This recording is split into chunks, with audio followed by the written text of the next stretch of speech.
Hi, Enric. How are you? I'm great. Thank you, Lupe. How are you?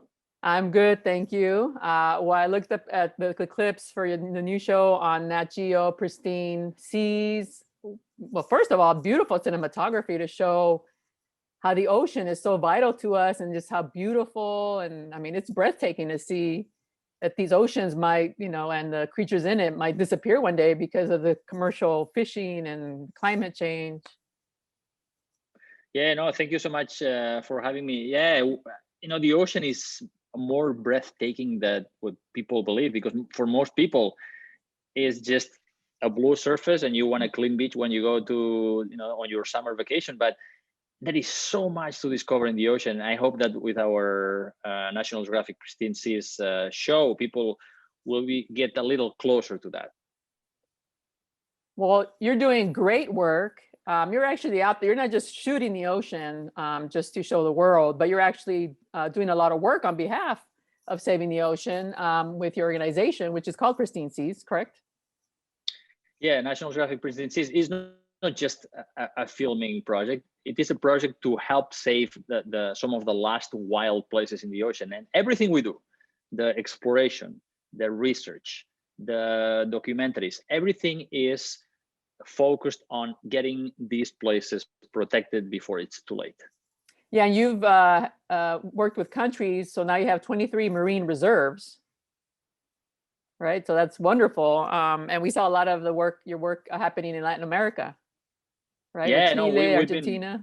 We've been very lucky. When I used to be a professor at the University of California in San Diego, and my job was to do research to show basically how we were killing ocean life around the world.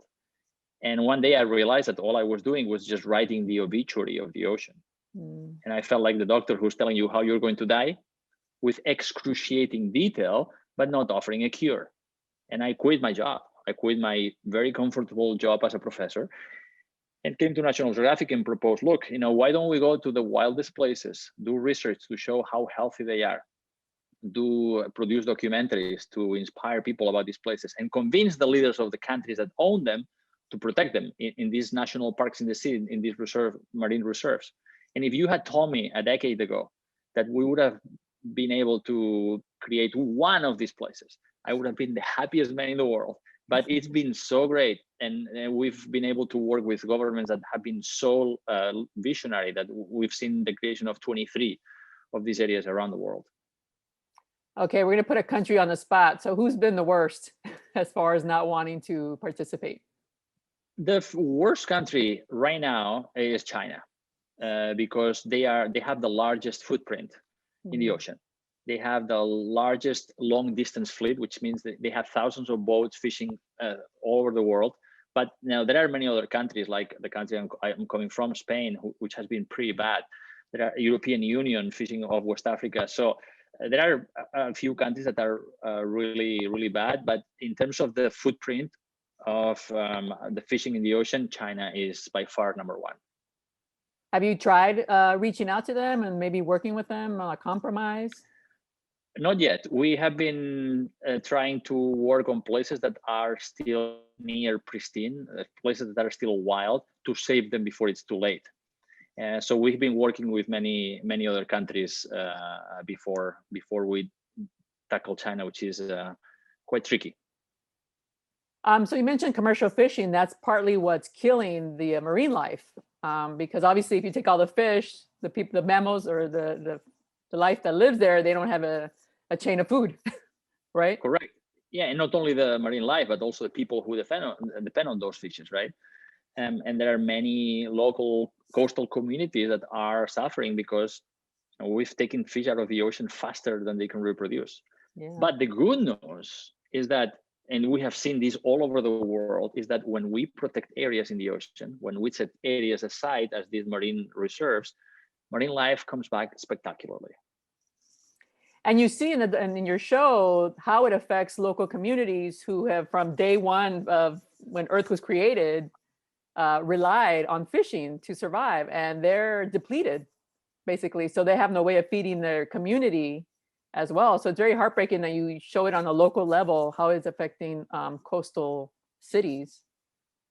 Yeah, you know, and it seems counterintuitive. Uh-oh. What we've seen is that you protect an area, and what happens when you don't kill the fish? They take a longer time to die. They grow larger, and we know that the larger females produce many, many more eggs, which together with the spillover of adult fish help to replenish the areas around. So what we have seen is that the fishermen are catching more fish around these no-take areas than if there was no protection at all. Mm. And we back to commercial fishing. How does it work? You mentioned China fishes all over the world. Are there boundaries? I mean, there's territorial boundaries, right, on land, but in the ocean, are there boundaries where? Well, I know for like whales, you can't kill whales in certain parts of the world, but they do it anyway, right? So I mean, it's like of the Wild West in the ocean, right? The ocean has some of the Wild West. So there are basically two oceans when it comes to management. Every country has responsibility for 200 miles offshore, right? But then beyond these 200 miles, unless there is another country there, that's what we call the high seas, the waters, the international waters that belong to nobody. So if nobody has ownership, that's the Wild West. And what we have seen is that these long distance fleets by China, Korea, Taiwan, European Union, Russia, they fish all over the world. They fish in the high seas where there is very little enforcement or regulations, but also some of these fleets fish in the 200 miles of other countries, sometimes legally, but sometimes illegally. So you're right that the ocean is still a little like the Wild West. Wow. So what can we do? I mean, I see this stuff and I want to, call to action, but like people like myself, what can we do to help? I mean, besides calling our local representatives? Yeah, look, we could spend hours talking about all the things that one could do, right? But I like to talk about one thing that would help not just the ocean, but also the land, the atmosphere, and also our health, because everything is connected, which is eat less meat and more vegetables. A plant-based diet would be a solution to many of our problems. Why? First, people say we need to cut more forests to cultivate more land. We need to fish more to feed the 10 billion people that are coming. But today, the world already produces food for 10 billion people. Only that we waste or lose a third of it. A third of the food produced every year is wasted or lost. It's crazy. So solving that would mean that we don't need to cut more forest, or we don't need to put more effort in fishing. But even with that, especially in rich countries, we eat too much meat. We don't need the meat to get all the proteins, the calories, and the nutrients that we need. Meat requires a huge amount of land. So having a plant-based diet means that we could produce enough food for everybody with only half of the land, right? And that half that we don't need, we could give back to nature. And the forest would go back, and the wetlands and the grasslands would go back. And we know that healthy forests capture more of our carbon pollution from the atmosphere, which helps to slow the warming of the planet. So there you go. A plant-based diet is good for your health and good for the planet. Well, unfortunately, it's a big task. like my dad, whose doctors have told him to give up meat. It's it's a battle. I mean, I eat less meat just because of health reasons, as well as now that I know it's more of a climate change reason. But that's a tall order for a lot of people who are so ingrained in their ways, right? So do you think maybe the younger generation who are adapting to this, maybe we'll see a change in the hopefully in the near future? Well, absolutely. Young people get it, and young people are eating much less meat. And the fact that now big burger chains are serving these plant-based burgers, that's a big sign. And when we talk about sacrifices, people, our grandparents had to sacrifice during Second World War, right? People had to do over the course of history real sacrifices. Not eating meat every day, I don't think it's a personal sacrifice. So what we need to do as individuals to help humanity collectively, is nothing compared to what other our ancestors had to do to get us to where we are now. So we also need to be better ancestors. We need to make sure that the world that we give to those who come after us is not going to be just a shadow of what we have seen. Well, unfortunately, what COVID has showed us is that there's a lot of selfish people out there that don't think about the greater good, right?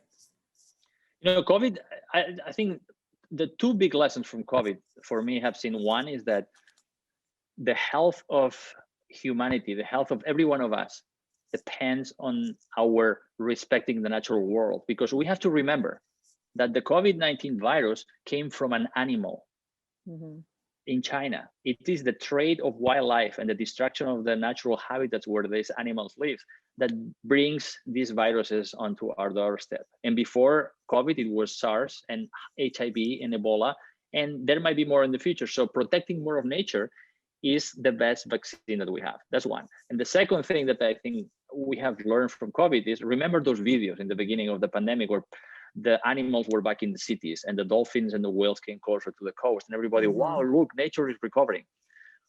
There was not enough time for nature to recover, but the life that was there, because we stopped making noise, we stopped our footprint everywhere, animals were able to extend and come closer to us, which sends a signal. Nature is telling us, look how fast I can respond. You just give me some space. This is why we need more protected areas. We cannot wait for the next generation to save us. We don't have the luxury. The science is very clear. We need to do two things. One is we need to get carbon neutral by 2050, which means by 2030, we need to peak our carbon emissions, and we need to phase out fossil fuels and replace them with renewable energies. But also, and this is not enough to solve the climate crisis, because we can reduce the amount of pollution that we put out there, but we still need to draw down much of this excess carbon that is in the air, right? And we cannot do that. Who can do that? Nature. We need more forests, more wetlands, more grasslands, more healthy oceans to be able to absorb that, and really reverse catastrophic climate change. So it's these two halves of a solution. It's reducing our emissions, but also protecting and restoring more of nature so nature can help us. Well, let me say this has been the most educational interview I have done ever in my life. You really have to think about how you behave in everyday society, right? And every individual adds to the problem. So hopefully hearing your words, people will be inspired to do just even the little things. Everybody, also the good news is that everybody can be part of the solution.